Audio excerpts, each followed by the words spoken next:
بسم اللہ الرحمن الرحیم۔ السلام علیکم ناظرین، آپ یوٹیوب اور فیس بک چینل دیکھ رہے ہیں، میں رانا عزیر ہوں۔ ناظرین، یہ خبریں نیریٹو بنوایا گیا، ٹی وی پر چلوایا گیا، یہ پاکستان تحریک انصاف کی جو کمپرومائز لیڈرشپ تھی وہ عمران خان کا حکم نہیں مان رہی تھی، اور یہ سب سے خوفناک ترین صورتحال تھی کہ اسٹیبلشمنٹ پی ٹی آئی کو اس جگہ پر لے آئی ہے کہ جہاں پر پہلے ان کی جو ہے وہ اتنی جرت نہیں ہوتی تھی کہ عمران خان کے فیصلوں کے خلاف کھڑے ہو سکیں۔ اب یہ کھلم کھلا پاکستان تحریک انصاف کی لیڈرشپ عمران خان کے فیصلوں کے خلاف کھڑا ہونا شروع ہو گئی تھی۔ اب میں آپ کو جو خبر دینے جا رہا ہوں کہ آج عمران خان نے ایک تو جو ڈنڈا چلایا ہے، جو جئی تئی پھیر دیا پارٹی کے اندر غداروں کی، وہ بڑی امپورٹنٹ چیزیں ہیں، وہ آپ کے سامنے رکھنا بہت ضروری ہیں۔ لیکن وہیں پر دوسری جانب جو بریکنگ نیوز آئی ہے کہ جمعے کے دن شہباز شریف کی حکومت کا بوریا بستر گول ہونے جا رہا ہے۔ عمران خان بنام جنرل عاصم منیر، عمران خان صاحب جو ہیں انہوں نے ایک اپیل کی ہے، اور پھر اب مکمل طور پر جو اندر کھاتے صورتحال ہے وہ یکسر تبدیل ہوتی ہوئی جناب دکھائی دے رہی ہے۔ یہ کیا معاملہ اور ماجرا ہے؟ جو صلح کی کوششیں ہیں وہ تیز ہو چکی ہیں، اور پھر وہیں پر پاکستان تحریک انصاف نے ایک نئی تاریخ بھی دے ڈالی، احتجاج کی نئی تاریخ جو ہے وہ سامنے آئی ہے۔ تو یہ بڑی امپورٹنٹ ڈیٹیلز ہیں کہ تحریک انصاف نے دبنگ قسم کی واپسی کی ہے، تحریک انصاف اپنی اصل پوزیشن کے اوپر واپس آئی ہے، تو کہنا غلط نہیں ہوگا۔ تمام تر تفصیلات آپ کے سامنے بحقائق اور بثبوت رکھنی ہے، لیکن آگے بڑھنے سے پہلے آپ سب سے درخواست کہ چینل کو ضرور سبسکرائب کر لیں، بیل آئیکن کو دبا دیں، آنے والی تمام تر اپڈیٹس آپ کی خدمت میں بر وقت پیش ہوتی رہیں۔ ناظرین، پاکستان تحریک انصاف کے لیے خوفناک صورتحال یہ بن گئی کہ اسٹیبلشمنٹ نے پہلے پی ٹی آئی کو توڑ دیا، وہ کچھ نہیں کر سکے۔ عمران خان کا مطلب ہے پی ٹی آئی کا مطلب ہے عمران خان۔ آپ عمران خان کو مائنس کر کے اگر مذاکرات کرنا چاہتے تھے، آپ عمران خان کو مائنس کر کے بیرسٹر گوہر کو کوئی بہت بڑا لیڈر بنانا چاہتے تھے، تو یہ آپ کے بس کی بات نہیں تھی۔ لیکن مذاکرات کے حوالے سے پاکستان تحریک انصاف لیٹی ہوئی تھی، پاکستان تحریک انصاف کہہ رہی تھی کہ ہم مذاکرات کریں گے، حالانکہ عمران خان کا واضح موقف ہے کہ ہم اپنے مطالبات سے پیچھے نہیں ہٹیں گے۔ اب جناب خبر میں آپ کو دینا چاہتا ہوں کہ محمود خان اچکزئی جو ہیں، انہوں نے کہا کہ جس حکومت نے گولیاں چلائیں اس سے مذاکرات کیوں؟ محمود خان اچکزئی کو منانے کی کوششیں تو ہو رہی ہیں، لیکن وہ مذاکرات کرنے کے لیے جناب تیار نہیں ہیں۔ اور بیرسٹر علی ظفر بڑے جناب کول ہیڈ انسان ہیں، اور یہ جو ہے مزاحمت کی جانب نہیں بڑھتے، لیکن یہ بھی جو ہیں وہ اس نہج پر آ گئے ہیں کہ ان کو یہ کہنا پڑ گیا ہے کہ حکومت کے ساتھ مذاکرات کی کچھ ہماری شرائط ہیں، جب تک وہ شرائط پوری نہیں ہوں گی مذاکرات نہیں ہوں گے۔ پاکستان تحریک انصاف کے مذاکرات کا یہ طریقہ کار غلط ہے کہ ایسا لگ رہا ہے کہ جیسے ہم بھیک مانگ رہے ہیں۔ میں نے عمران خان کو بھی اس حوالے سے بتایا، عمران خان بہت غصے کے اندر ہیں، اور پھر جناب انہوں نے کہا کہ عمران خان اس طرح سے مذاکرات کو کبھی کسی طرح سے قبول نہیں کریں گے، خان صاحب کوئی ڈیل جو ہے وہ نہیں کریں گے۔ اب اس سب کے اندر پاکستان تحریک انصاف کی دبنگ قسم کی واپسی ہوئی ہے، اور پاکستان تحریک انصاف کی اس واپسی کے بعد حکومت کو ایک بہت بڑا ڈنٹ پڑا ہے۔ حکومت کو جناب ڈنٹ جو ہے وہ کس طرح سے پڑا ہے کہ آج تو ایک تو آئینی بینچ کا معاملہ کہ جو 85 سیویلینز ہیں ان کا ٹرائل فوجی عدالتوں میں کرنے کی اجازت دے دی گئی ہے، جسٹس امین الدین صاحب نے اس کی اجازت دی ہے، تو ظاہر ہے جسٹس امین الدین کا فیصلہ نہیں ہے، ان میں اتنی جرات نہیں ہے، ان کی اتنی حیثیت نہیں ہے، ان کی اتنی اوقات نہیں ہے کہ وہ جو ہے وہ یہ فیصلہ کر سکیں، ان کے خلاف جا کر وہ فیصلہ کر سکیں۔ ان کو لکھا لکھا ہے فیصلہ ملا، انہوں نے پڑھ کر سنا دیا۔ اب میں آپ کو جو خبر دینا چاہتا ہوں پاکستان تحریک انصاف کے حوالے سے بہت امپورٹنٹ ہے کہ ڈی چوک احتجاج میں شہید اور لاپتہ کارکنان کے معاملے پر پاکستان تحریک انصاف نے عدالت سے رجوع کر لیا ہے۔ پی ٹی آئی جو ہے وہ 26 نومبر کے واقعے پر اس طرح سے سٹینڈ نہیں لے رہی تھی جیسے ان کو انٹرنیشنل میڈیا پر جا کر لینا چاہیے تھا۔ ہائپ بن گئی تھی، دباؤ بڑھ گیا تھا، پاکستان تحریک انصاف یہاں پر دباؤ ڈالنے میں ناکام رہی تھی۔ لیکن اب بیرسٹر گوہر نے موجودہ حکومت کے خلاف عدالت میں درخواست دائر کر دی ہے، اور بیرسٹر گوہر نے وزیر اعظم شہباز شریف، عطا طاہر، محسن نقوی، وزیر دفاع اور خواجہ جو آصف ہیں ان کو فریق بنایا ہے، اور ان کے خلاف عدالتی کارروائی شروع کرنے کی درخواست بھی دائر کر دی ہے۔ آئی G Islamabad, D I G operation, S S P security اور نامعلوم افراد کو بھی اس میں فریق بنایا گیا ہے۔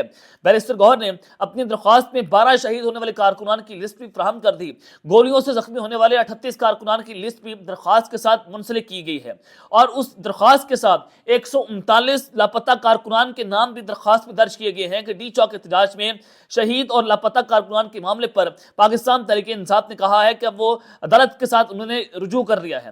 اب یہ چیزیں पोजीशन जनाब बहुत इंपॉर्टेंट है कि 139 लोगों की लिस्ट जो है पाकिस्तान तहरीक इंसाफ ने जारी कर दी है कि लापता लोग हैं। और कल मैंने आपको खबर दी थी कि एक डॉक्यूमेंट पीटीआई ने तैयार कर लिया है। पाकिस्तान तहरीक इंसाफ जो है वो अदालत के अंदर जा रही है और वो जो डॉक्यूमेंट होगा वो आप अंदाजा ये करें कि जनाब उसके बाद क्रैकडाउन भी शुरू होगा। पाकिस्तान तहरीक इंसाफ ने इस तरह की स्ट्रैटेजी के साथ ये सारा कुछ किया है कि ये चीजें आप अदालत के अंदर जो है वो उनके खिलाफ नहीं जा सकती।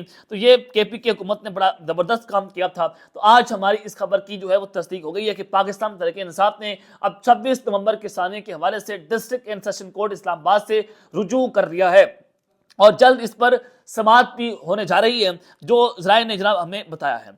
अब एक जानिब तो ये सूरत हाल है, वहीं पर दूसरी जानिब शहबाज हुकूमत को अपने लाले पड़े हुए हैं। शहबाज हुकूमत को पता है कि जनाब हमारी अनबन हुकूमत ईवान में खड़ी होकर इसहाकडार सेनेटर अफनानुल्लाह कह रहे हैं कि गोलियां चली हैं। सवाल यह है कि गोली किसने चलाई? अगर हुकूमत के लोग ये कह रहे हैं कि गोलियां चली हैं तो इसका मतलब ये है कि हुकूमत ये बताना चाहती है कि जनाब हमने गोलियां चलाने का ऑर्डर नहीं दिया, गोलियां चलाने का ऑर्डर तो कहीं और से आया था, ये तो किसी और ने कहा था। और वो ऑर्डर जो है मोहसिन नकवी को दिया गया। वज़ीर आज़म शहबाज शरीफ तो लाइम थे इसके साथ। नून लीग तो ये नैरेटिव बना रही है कि मोहसिन नकवी ने आगे आईजी इस्लामाबाद को ऑर्डर्स दिए और फिर वहां पर गोलियां चलाई गई और हमारा इससे दूर दूर तक कोई ताल्लुक नहीं है। बेसिकली हुकूमत इस मामले पर इस तरह से स्टैंड करती हुई दिखाई दे रही है। अब मामला ये है कि इस मामले के ऊपर फौज सख्त नाराज है शहबाज शरीफ के साथ कि आप हमारे साथ डबल हाथ कर रहे हैं।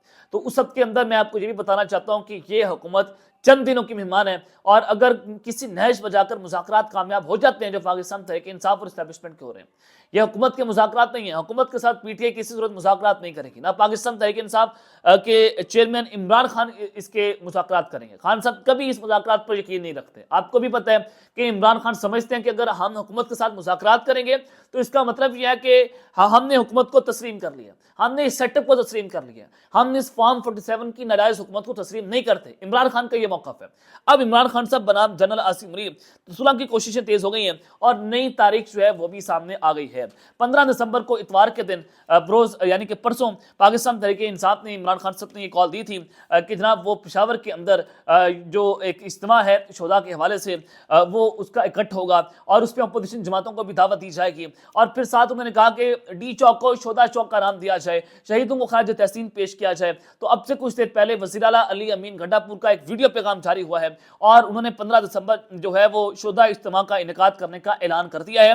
उन्होंने कहा कि रियासत ने गोलियां मारी, रियासत ने हमारे लोगों को शहीद किया, उनको खराज तहसीन पेश करने के लिए हम ये इज्तिमा का इनेकाद कर रहे हैं। ये हमारी हकीकी आज़ादी की जंग है, ये आप लोगों की जंग है, ये शोधाए जमहूरियत है, हम इनका खून रायगा नहीं जाने देंगे। अली अमीन गंडापुर साहब ने मजीद ये कहा कि मैं हुकूमत को पैगाम देना चाहता हूं कि हमारे मिसिंग पर्सनस को भी शहीद करने के हवाले से हमारे तहफ़्फ़ुज़ात हैं कि कहीं उनको भी शहीद ना कर दिया गया हो। अब 139 लोगों की लिस्टें जो है पाकिस्तान तहरीक इंसाफ ने जारी कर दी है।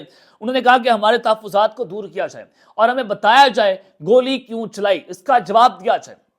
गोली किसने चलाई, गोली किसके कहने पर चलाई, इसका ऑर्डर किसने दिया, ये सवाल आज अली अमीन गंडापुर साहब ने अपने एक वीडियो पैगाम में जो है वो पूछा है। उन्होंने कहा कि हर एक बंदा जवाबदेह होगा और साथ उन्होंने कहा कि मैं अपनी फौज से जो है मुखातिब होना चाहता हूं और ये पैगाम है बेसिकली इमरान खान का पैगाम।